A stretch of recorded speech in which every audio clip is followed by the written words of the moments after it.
bienvenue à Point de vue. Nous revenons sur l'affaire Ousmane Sonko sous l'angle des prises de position des organisations de la société civile dans cette affaire.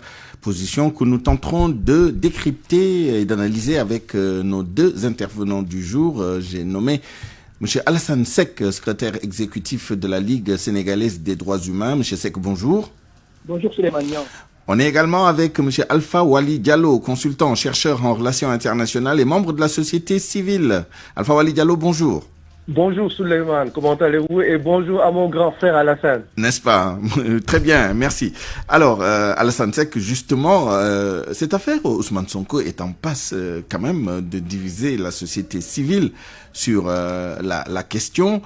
Il y a deux dimensions. La première, c'est le silence, l'omerta qu'il y a autour de cette affaire du point de vue des organisations de la société civile. Nous en faisons l'expérience tous les jours puisque nous essayons d'entrer en contact et de faire réagir des organisations de la société civile très difficilement. C'est pour ça d'ailleurs que je vous remercie d'accepter de participer à cet entretien.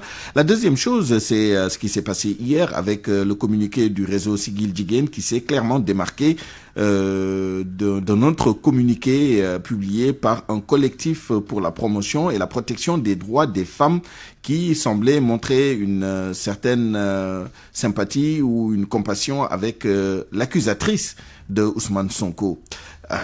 Comment expliquer cette situation? Bon, c'est pas très compliqué, je pense qu'aujourd'hui, qu'on dise, il n'y a pas de limite objective, il n'y a pas de limite, fixe, donc d'un cercle de la société civile. Moi, comme vous pouvez le constater, je n'ai pas eu connaissance de l'existence de ce réseau qui a fait le communiqué d'hier. C'est la première fois que j'en entends parler, donc je peux comprendre que ça soit un collectif spontané, mais ce que j'en sais par rapport aux femmes, aux organisations de femmes, c'était AGF, c'était Sigil Jigéen, les principales associations.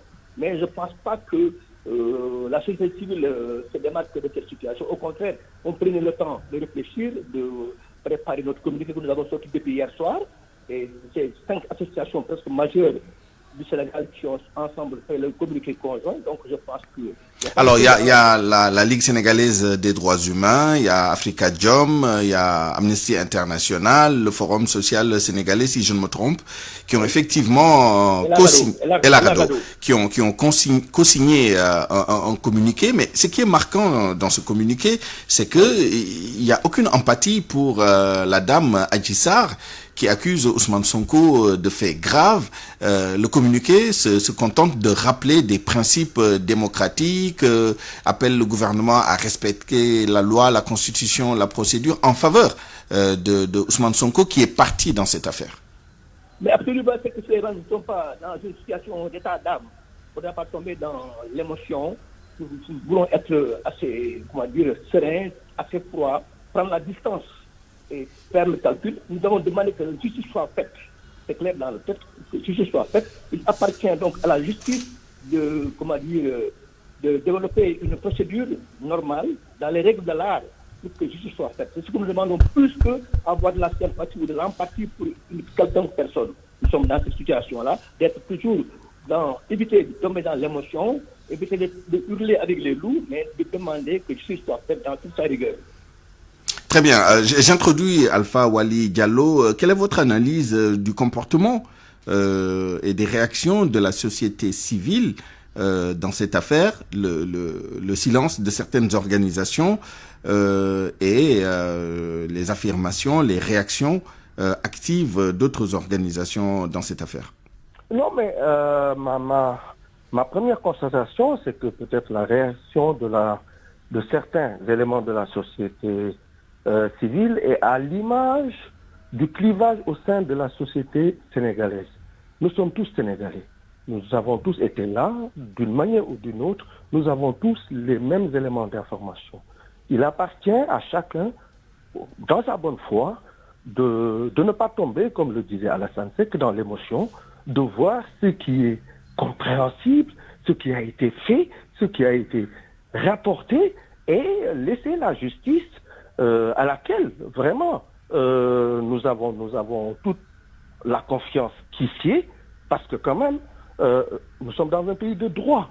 les droits des uns et des autres doivent être respectés.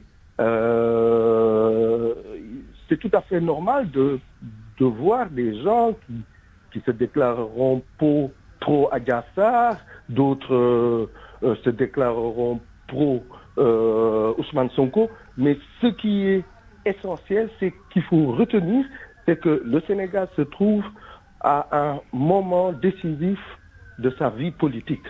Nous avons entendu les réminiscences du complot contre Mamadou Dia, nous avons connu dernièrement le scandale des chanteuses de Thiès, et tout ça, c'est comme si l'homo sénégalensis ne serait pas pour se poser la question où nous mènent ces politiciens et avoir la réponse idoine.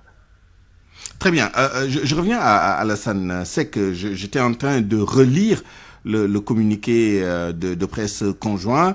Sauf erreur de ma part, il n'est nullement question d'ailleurs d'appel à une justice équitable entre les différentes parties. Mais ça peut être une erreur de ma part, une omission. Mais quoi qu'il en soit, certaines organisations spécialisées, notamment dans la défense des droits des femmes, nous ont habitués à avoir des positions de principe, avant même que la justice ne se prononce, pour apporter leur soutien moral à de prétendues victimes. Quand bien même plus tard il peut s'avérer que des accusations soient fausses, etc.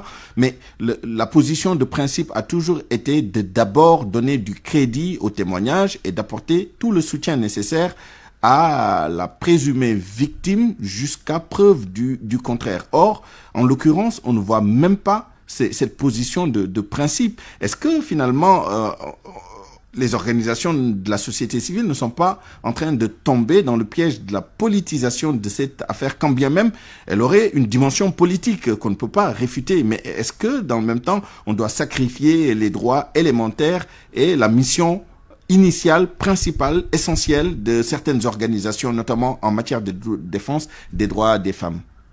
Je ne crois pas, Suleiman. Je ne crois pas sincèrement qu'il y a eu cette absence. Je ne voudrais pas, être l'avocat du diable, mais je constate que, on ne peut pas ne pas remplacer les associations qu'on a connues, parce qu'il se fait, ça fait maintenant 4 jours. Il ne faudra pas donc qu'on se précipite pour affirmer de façon péremptoire que ces gens-là ne sont pas. Nous, on est seulement sortis ce matin. Ça fait déjà 4 jours, c'est depuis vendredi. Les gens prennent le temps de réfléchir parce que c'est une question éminemment politique. Quoi qu'on dise, c'est une nature politique. Ousmane Sonko est une nature politique de premier plan. Donc forcément, il y a des relents politiques dans tous les cas de figure. Que les gens soient prudents dans leur jugement, dans leur sortie. Nous, on a voulu juste rappeler les principes. On n'a pas appelé. On sait que par principe, on pense que la justice devrait être équitable par définition. Nous le pensons sincèrement, mais demandons que les procédures soient respectées. Parce que quand il y a eu casse avant-hier, lundi, donc à la cité Gorgui, c'est parce que les procédures n'ont pas été respectées. Que la gendarmerie s'arroge le droit de convoquer un député, ça a créé ce qui s'est passé finalement. Donc c'est pour demander à ce que nous, Association des droits de l'homme, demandons que les procédures soient respectées dans toute leur rigueur et que la justice soit faite. Maintenant, pour les associations de femmes qui étaient à la limite, comme vous dites, habituées à les sorties, je pense que c'est une situation éminemment politique et que les gens devraient être prudents. Vous pensez que c'est une attitude plutôt de prudence que de parti pris pour l'une ou l'autre partie? C'est mon avis, sincèrement, c'est mon avis personnel. Alors, cette affaire pose également la question de la formalisation de la société civile. Alpha Wali Diallo, Alassane Seck l'évoquait tout à l'heure. Le réseau Sigil Jigéen, qui est une vieille organisation, pas au sens péjoratif, mais vraiment une ancienne organisation, et semble rejeter d'une pichenette comme ça le collectif pour la promotion et la protection des droits des femmes, une organisation jeune, composée et dirigée par des jeunes qui sont connus. Je cite un ou deux noms: Fatou Arkasamb, Djali Badiane, tout le monde les connaît sur les réseaux sociaux.